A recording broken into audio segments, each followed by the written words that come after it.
CBSE के class 10th and 12th के board exam को कैंसिल कर दिया गया है। सीबीएसई के क्लास 10th और 12th के बोर्ड एग्ज़ाम जो 1 जुलाई से 15 जुलाई के बीच में होने थे, उन सभी एग्ज़ाम्स को कैंसिल कर दिया गया है। अब जो एग्ज़ाम्स कैंसिल हुए हैं, उनका रिज़ल्ट किस बेसिस पर बनेगा? तो उनका जो रिज़ल्ट है वो एक असेसमेंट स्कीम के बेसिस पर बनेगा, जो सजेस्ट करी है सीबीएसई की कमेटी ने। असेसमेंट स्कीम के बेसिस पर रिज़ल्ट को 15 जुलाई तक डिक्लेयर कर दिया जाएगा।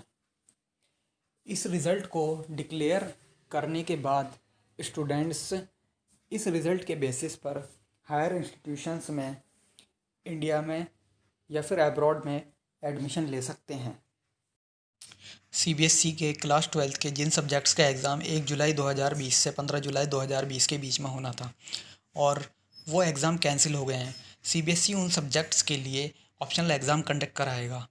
जिनका रिज़ल्ट असेसमेंट स्कीम के बेसिस पर आएगा, वो उस एग्ज़ाम को दे सकते हैं। उनके पास में एक ऑप्शनल एग्ज़ाम होगा ये। बट इस एग्ज़ाम का जो रिज़ल्ट है वह फाइनल रिज़ल्ट होगा।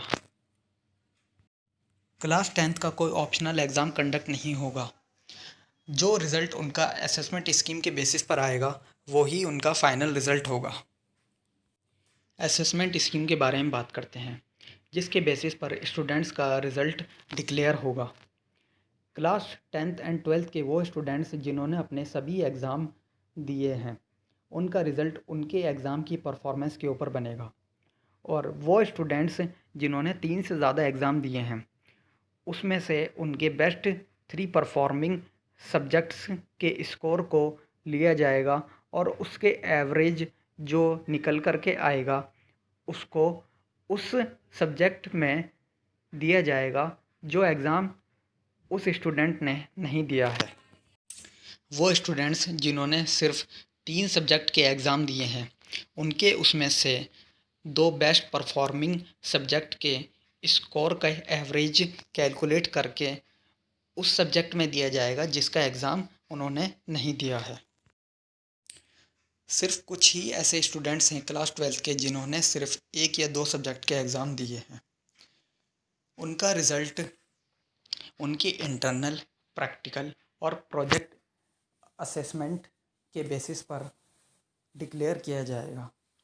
इन स्टूडेंट्स के पास में भी चांस होगा कि ये ऑप्शनल एग्ज़ाम में अपीयर हो सकते हैं और इनका भी जो रिज़ल्ट है वो दूसरे स्टूडेंट्स के साथ में ही डिक्लेयर किया जाएगा।